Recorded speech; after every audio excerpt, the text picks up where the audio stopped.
sa Pisag. Oh. Okay. Then nagre-request din kami ng ballistic para sa armas. Okay. Maraming salamat po. You're welcome, sir. Opo, SPO1 Mikey Espina ng Talisay City Police.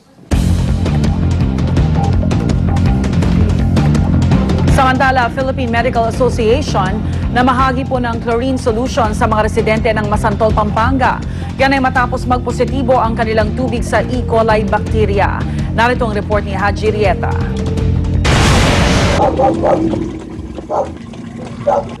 Isa si Mang Leonardo sa mga nabigyan ng chlorine solution na maaring inihahalo sa tubig bago inumin o gamitin.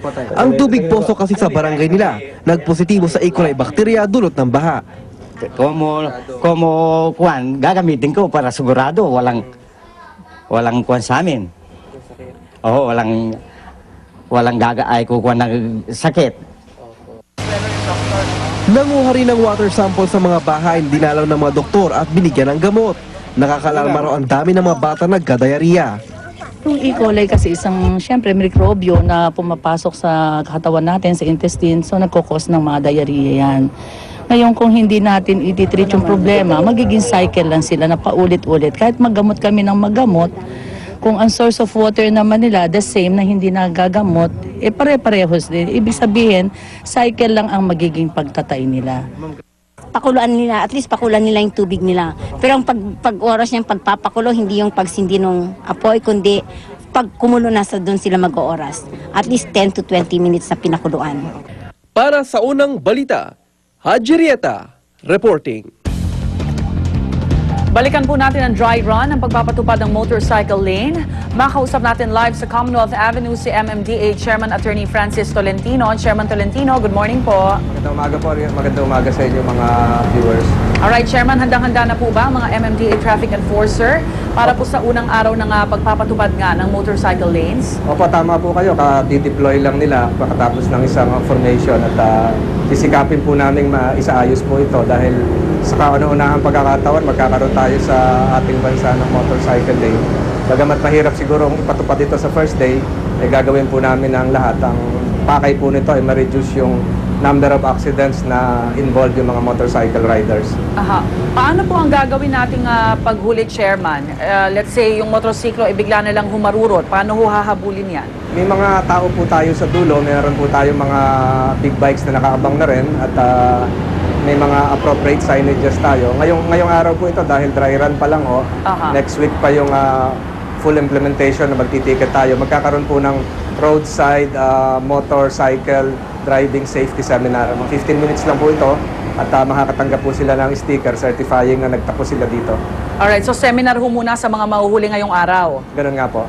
Kapag next week ho na ipatupad na, ano ho ang kanila magiging parusa, Chairman? 500 pesos po yung fine.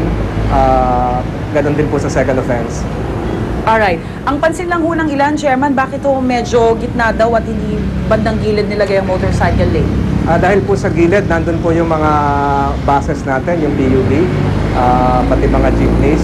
Sa gilid naman po, ito yung mga magle-left turn at fast lane po yon. Ito po yung mga mag-U-turn. So, sangayon din po ito sa isang existing ordinance ng Quezon City government na yung 4th lane dito sa Commonwealth ang motorcycle lane.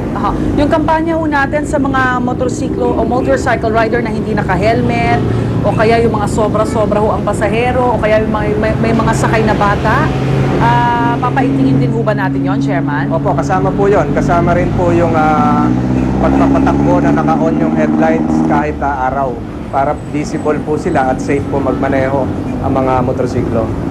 Yung 500 pesos na multa, is that enough, Chairman? O baka kailangan medyo taas-taasan para matakot naman itong mga riders natin talaga?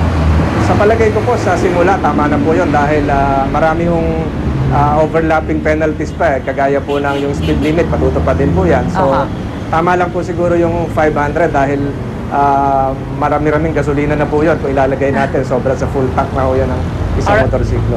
Mensahe na lang po sa ating pong mga maglalakbay o mga sumasakay po ng motorsiklo, Chairman. Sana po yung mga motorcycle riders natin, mag-iingat po tayo. Ganon din po yung mga nagdadrive ng mga kotse. Igalang po natin yung motorcycle lane. Ito po ay para sa kabutihan ng lahat. Alright, Chairman Tolentino, maraming salamat po at get well po sa inyo pong iniinda. Thank you. Salamat po. Good morning po sa inyo. MMDA Chairman Attorney Francis Tolentino. Labi ng pinaslang na Vice President for Administration ng PUP na si Atty. Augustus Cesar dumating na po sa Aklan. Sa Binangon ng Rizal, halos walang pati naman ang pagdating ng mga nakikiramay sa burol ng estudyante ng UP Los Baños na biktima ng rape slay. Narito ang report. Nadarama sa burol ng pinaslang na UP Los Baños student na si Given Grace Sebanico ang pangungulila ng kanyang mga kamag-anak at kaibigan. Sa ikatlong araw ng kanyang burol sa Binangon ng Rizal, halos walang patid ang pagdating ng mga nakikiramay. Lahat sila, inaalala ang kabutihan ng dalaga. Napakabait na bata ako nun. Hindi siya, kahit kailan, hindi naging problema ng magulang, kahit sa amin, hindi siya nakapagbigay ng kahit na anong problema. Kaya parang nakapagpapabigat sa amin loob, yung pinatay siya ng ganun. Kwento naman ng mga best friend ni Given. Sa kanilang grupo, si Given ang modelo ng pagiging masipag at matulungin. Tanggap na namin lahat na wala na siya. Tanggap na namin na hindi na namin siya makikita ulit. Pero hindi namin matatanggap yung ginawa sa kanya. Hangad nila ang hustisya para kay Given. Sa mga humahawak po ng kaso, ay talagang amin po sanang pakiusap, ay talagang mabantayan po at mabigyan po sana ng tamang katarungan. Ngayong araw nakatakdang ilipat ang labi ni Given sa kinabibilangan nilang simbahan na Darangan Christian Church International. Bukas naman ang hapon, nakatakdang ilibing si Given Grace. Samantala, nasa Aklan na ang labi ng pinaslang na Vice President for Administration ng Polytechnic University of the Philippines na si Atty. Augusto Cesar. Sinalubong siya sa Calibo International Airport kahapon ng kanyang mga kamag-anak. Bumuhos ang emosyon ng masilayan ng kinalalagyan ng katawan ni Atty. Cesar. Kung maaari na mabigyan siyang justice sa pagkamatay niya. Isang mahabang convoy ang nagatid sa kanyang labi sa bayan ng Leso, kung saan siya ay pinanganak. Wala pang petsa ang libing ni Cesar dahil hinihintay pa ang iba niyang kamag-anak galing abroad. Para sa unang balita, Dante Perello reporting. Ginunita po kahapon ang National Day of Overcoming Extreme Poverty. Layo nito na makakuha ng suporta mula sa iba't ibang sektor ng lipunan para labanan ng kahirapan. Narito ang report ni Jamie Santos. Very much for being here and to start. Mahigit 100 katao ang nagsama-sama para sa National Day of Overcoming Extreme Poverty sa Rizal Park sa Maynila. Ang tema ng okasyon ngayong taon, Mamamayang Pinoy Tuloy ang Laban sa Kahirapan. Ilang kinatawan mula sa mahihirap na komunidad ang nagbigay ng testimonya kung anong hirap ang kanilang dinaanan. Si Nico, grade 2 student, hindi ron makapaglaro sa kanilang bakuran o makapag-aral sa kanilang sariling tahanan. Sa sementeryo raw sila nakatira at ang sitwasyong ito at ng kanyang pamilya hindi nakaiwas sa anay pangungutya. Masakit po sa damdamin ang palaging inaasar dahil ako ay nakatira sa sementeryo. Ikinuwento naman ni Ate Lita ang kanilang buhay sa lugar ng mga patay. Ang kanilang pinagkakakitaan, paglilinis at pangangalaga ng nicho at musileo sa sementeryo. Pag meron, nag-aabot, nagpapasalamat po kami. Pag wala, pasensya. Ilan lang sina Nico at Ate Lita sa milyong-milyong maradita sa buong mundo na humihiling ng pantay na karapatan at maayos na pamumuhay. Hindi naman hadlang ang kahirapan para tumigil sa pag-ikot ang buhay ng isang tao. Hindi naman daw nagpapabaya ang gobyerno, sabi ng National Anti-Poverty Commission. Nilalabanan ng Administrasyong Aquino ang kahirapan.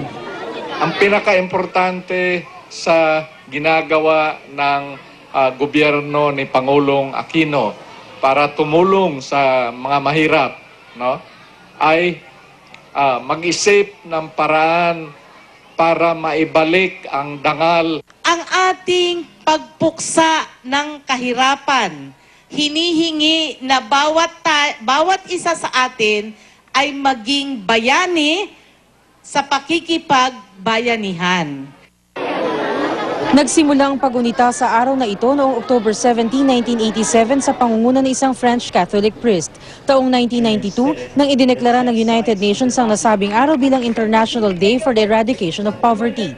Makalipas ang isang taon, sinundan naman ito ng dating Pangulong Fidel Ramos nang gawin niya ang nasabing araw bilang National Day of Overcoming Extreme Poverty sa Pilipinas sa pamamagitan ng Presidential Proclamation No. 269. Layo nito na makakuha ng suporta mula sa iba't ibang ahensya ng gobyerno, civil society groups at mahihirap na komunidad para magtulong-tulong na paglaban sa kahirapan.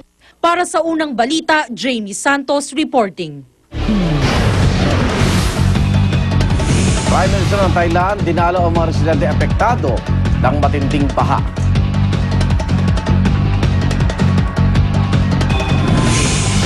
At fashion show for a cause ng Pinoy international designer na si Michael Cinco, star-studded. Pagpauli, tutok lang sa unang balita.